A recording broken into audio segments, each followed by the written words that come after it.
Ladies and gentlemen, friends, and fellow believers, the future is always uncertain, but it holds particular significance when we begin to ponder the fate of our faith, our communities, and the very essence of our beliefs.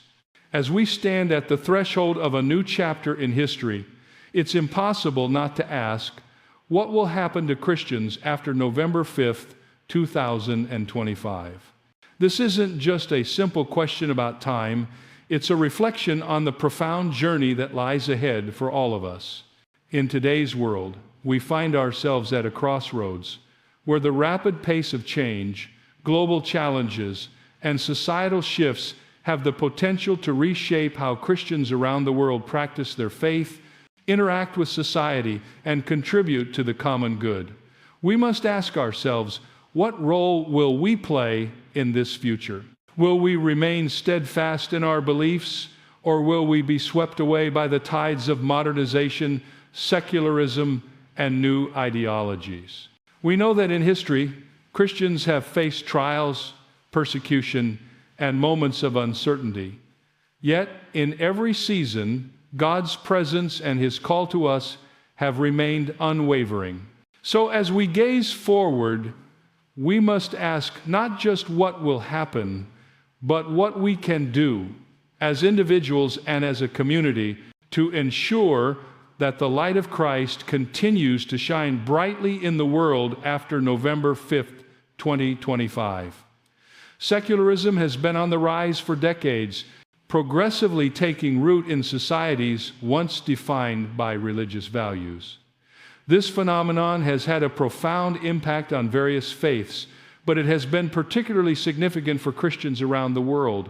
As secular ideologies continue to dominate political, educational, and social systems, the very foundation of Christian values, love, compassion, community, and devotion to God has been called into question. The rise of secularism challenges these values at every level, as it pushes for a world where religion is relegated to the private sphere and the public realm is free from religious influence. In societies where secularism is gaining ground, the visible presence of Christianity has diminished.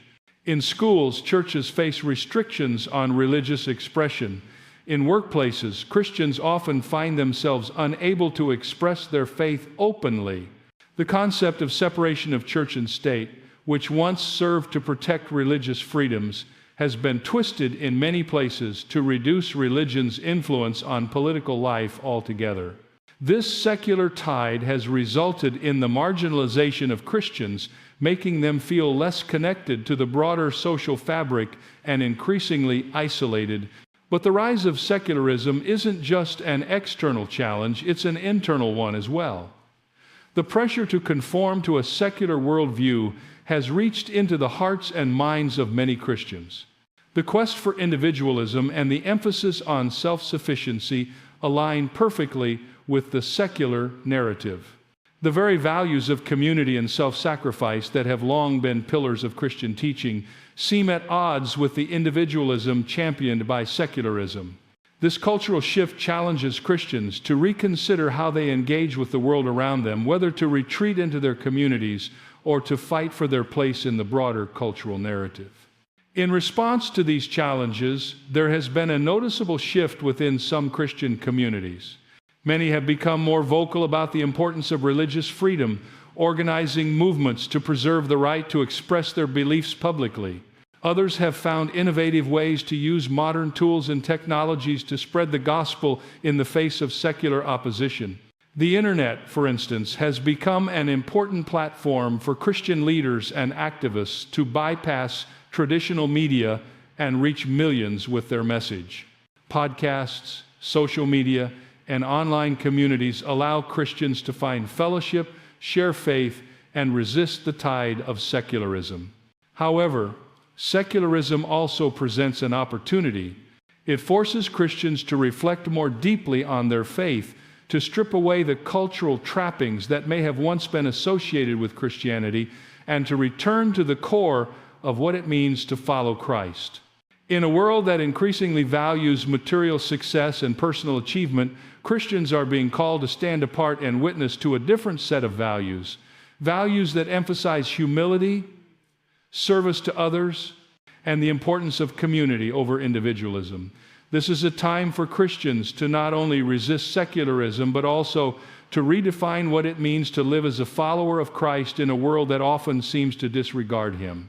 As we look to the future, Christians must not only be prepared for the challenges that secularism will bring after November 5th, 2025, but also embrace the call to engage with the world in new and transformative ways. There will be more pressures, more questions, and more opposition, but there will also be more opportunities to showcase the love and grace of God through deepening our understanding of Scripture, standing firm in our beliefs, and engaging with the world with a spirit of love and humility. We can ensure that Christianity remains a vibrant and transformative force in the world, one that continues to challenge the secular narrative with a message of hope, love, and eternal truth. Technology has rapidly evolved and reshaped virtually every facet of modern life, and its influence on Christianity is no exception. Over the last few decades, technological advancements have provided new ways for Christians to spread the message of the gospel, offer fellowship, and engage in acts of charity and outreach. As we look to the future, technology will continue to play a pivotal role in how Christianity is practiced and communicated worldwide. However, this rise in technological integration also brings with it complex ethical considerations that Christians will need to navigate. One of the most significant ways technology is transforming Christianity is through its ability to reach a global audience. The internet has broken down traditional geographical barriers, allowing Christian leaders to communicate with millions of people across the world. Online sermons, Bible study programs, prayer groups, and faith-based social media channels are becoming commonplace, enabling Christians to fellowship in ways that were previously unimaginable. Church services can now be streamed live to people who might otherwise never be able to attend in person, whether due to distance, disability, or other constraints. This is particularly significant for persecuted Christians living in regions where they may be unable to practice their faith openly, as the digital world offers a space for them to connect with others in ways that traditional physical gatherings do not. Social media platforms, including Facebook, Instagram, YouTube, and Twitter, have become key tools for Christians to share their testimonies, spread messages of faith, and engage with people who might not otherwise have access to traditional Christian outreach. Christian influencers and content creators have emerged, using platforms like TikTok to reach younger generations with the gospel in bite-sized, engaging formats. This has opened new opportunities for Christian ministry, allowing even individuals with limited resources to make a significant impact. Moreover, technology has made it easier for Christians to provide charitable services through apps and websites. Online giving platforms allow individuals to donate to causes they believe in, and many churches now use these platforms to raise funds for outreach programs, disaster relief, and social justice initiatives. The ability to fundraise, mobilize, and make a difference in real time has brought a sense of unity to the global Christian community. However, with all the benefits that technology brings to the spread of Christianity, there are significant ethical considerations that must be addressed. One of the primary concerns is the potential for misinformation. The digital world is rife with unverified, misleading, or false information. This is a problem for Christians who are trying to share the gospel authentically. With the rise of clickbait headlines and sensationalized stories, it is increasingly difficult to discern truth from falsehood. The temptation to share content for the sake of virality, rather than for the sake of truth, can lead to the distortion of Christian teachings. In this new era, it is essential for Christians to hold themselves to a high standard of integrity when using technology for outreach. Another ethical dilemma lies in the use of data and privacy concerns. Many Christian organizations and ministries now gather data on their audiences for targeted outreach and fundraising. While this can lead to more efficient and effective ministry, It also raises significant concerns about how this data is collected, stored, and used. With increasing data breaches and the misuse of personal information across the tech industry, Christians must be vigilant in ensuring that their digital efforts do not inadvertently compromise individuals' privacy or exploit their personal information for profit. Additionally, the convenience of digital ministry raises questions about the authenticity and depth of faith in an online environment. While digital worship and online fellowship have undoubtedly made Christianity more accessible, there is a growing concern about whether these virtual connections can replace the richness of physical, face-to-face Christian community. Church services, Bible studies, and fellowship groups are all significant aspects of the Christian faith, and the experience of worshiping together in person cannot be fully replicated online. For some Christians, the temptation to rely on digital platforms may reduce their desire to engage in physical community and sacramental life, both of which are central to the Christian tradition. How can Christians maintain the sense of community and relationship that is core to the faith in an increasingly digital world? Furthermore, there is the risk of consumerism and commercialization. As churches and ministries increasingly rely on online platforms, there is a temptation to treat faith as a product that can be marketed and sold. The commercialization of Christian content through merchandise, subscription-based services, and even Christian influencers raises questions about the commodification of religion. The Bible, church services, and acts of charity should not be seen as products to be bought and sold for profit. Christians must carefully consider how they navigate the balance between using technology for ministry and falling into the trap of turning faith into a consumer commodity. Despite these ethical concerns, the potential for technology to amplify Christian outreach is undeniable. The key lies in how Christians choose to engage with the digital world. Technology must be used thoughtfully and responsibly, guided by Christian principles of love, integrity, and service. As new tools and platforms emerge, Christians will need to find innovative ways to use them in ways that are faithful to the gospel message. This means avoiding the temptation to compromise truth for the sake of convenience or popularity, and ensuring that technology enhances rather than diminishes the Christian message of love and community. In conclusion, while the future of Christianity in a technological world is full of promise, it is also fraught with challenges. The rise of technology offers unprecedented opportunities for spreading the message of Christ, but it also requires careful ethical reflection. Christians must navigate this digital age with wisdom, integrity, and a commitment to truth. The digital world can be a powerful tool for advancing the kingdom of God, but only if we are diligent in ensuring that it is used for His glory and not for our own. As the world becomes increasingly interconnected, the need for interfaith dialogue has become more pressing. The coming years, particularly after November 5th, 2025, will likely see an expansion of these dialogues as different religious groups work together to address common global challenges.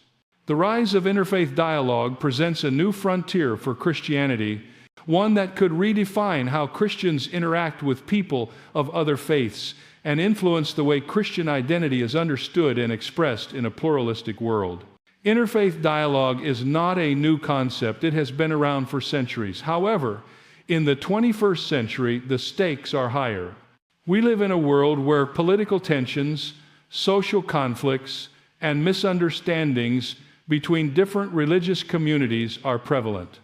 At the same time, issues such as climate change, poverty, and global conflict require collective action that transcends religious boundaries.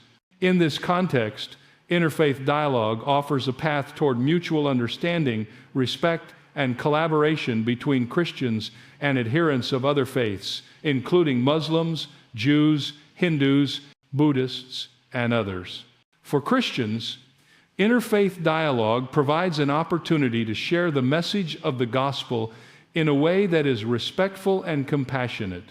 It encourages Christians to listen, learn, and engage with the beliefs and practices of others without compromising their own faith. Interfaith discussions can help Christians better understand their own religious convictions by exposing them to different perspectives. These dialogues offer the chance to find common ground in shared values such as peace, justice, and love, while still respecting theological differences. In this way, Christians can witness to their faith in a world that is increasingly pluralistic and diverse. However, the rise of interfaith dialogue also presents challenges to Christian identity. As Christians engage with people of other faiths, they may face questions about the exclusivity of Christianity. In a pluralistic world where many paths to truth and salvation are claimed, the question of whether Christianity is the only true faith becomes more significant. In interfaith discussions, Christians may be confronted with the challenge of balancing their commitment to the unique claims of Christ with the need for respect and understanding toward those who believe differently. This can lead to moments of tension where Christians must carefully navigate their convictions without alienating others or compromising their beliefs. The increasing focus on inclusivity and religious tolerance may also raise questions about the distinctiveness of Christian teachings. Christianity has a rich theological tradition with core beliefs such as the divinity of Christ, salvation through grace, and the resurrection, which set it apart from other religions. In an era where many are striving for unity and common ground, how will Christians maintain the integrity of their theological beliefs while engaging in dialogue with people who hold different worldviews? Will the desire for unity overshadow the uniqueness of the Christian message, or will Christians remain committed to proclaiming the truth of the gospel even in the face of disagreement? Furthermore, the global nature of interfaith dialogue means that Christians in different cultural contexts may approach these conversations in diverse ways. For example, Christians in the West may be more accustomed to engaging in interfaith dialogue with Muslims, Jews, or secular humanists, while Christians in the Middle East or Asia may engage more frequently with Hindus, Buddhists, or other religious groups. The dynamics of these dialogues will vary depending on the cultural, political, and historical context, and Christians will need to adapt their approach accordingly. Another challenge is the potential for syncretism, where elements from different religious traditions are blended together, diluting the distinctiveness of each faith. Christians must be vigilant in ensuring that interfaith engagement does not lead to the watering down of the gospel message. The risk of syncretism is particularly relevant in discussions about shared moral values and common goals, where the temptation may arise to emphasize common ground at the expense of theological distinctiveness. Despite these challenges, interfaith dialogue presents an opportunity for Christians to grow in their faith and to model Christ's love to a world in need. By engaging with people of other faiths, Christians can gain a deeper understanding of their own beliefs and witness to the transformative power of the gospel. Moreover, interfaith dialogue provides Christians with the opportunity to collaborate with others in addressing some of the world's most pressing issues, such as poverty, war, and injustice. Interfaith dialogue can also help counter religious extremism by fostering understanding and compassion between different religious communities. As Christians engage in dialogue with those of other faiths, they can build bridges of trust and mutual respect, which can lead to greater peace and cooperation. In a world where religious tensions often lead to violence and division, interfaith dialogue offers a path toward healing and reconciliation. As Christians look toward the future, particularly after November 5th, 2025, the role of interfaith dialogue will likely continue to grow. It will challenge Christians to find new ways to express their faith in a pluralistic world while remaining true to their core beliefs. It will also provide opportunities to model the love of Christ through service, understanding, and collaboration. In a time of growing division, the call for Christians to engage in respectful dialogue with others has never been more urgent. Through this engagement, Christians can contribute to a more peaceful and compassionate world while remaining faithful to the message of the gospel. In conclusion, the rise of interfaith dialogue presents both challenges and opportunities for Christians. While it may cause some to question the uniqueness of their faith and navigate complex theological issues, it also offers Christians the chance to share the love of Christ in a pluralistic world. By engaging with people of different faiths, Christians can build bridges of understanding, promote peace, and contribute to the common good. As the world continues to evolve, interfaith dialogue will play a crucial role in shaping the future of Christianity and its relationship with the broader world.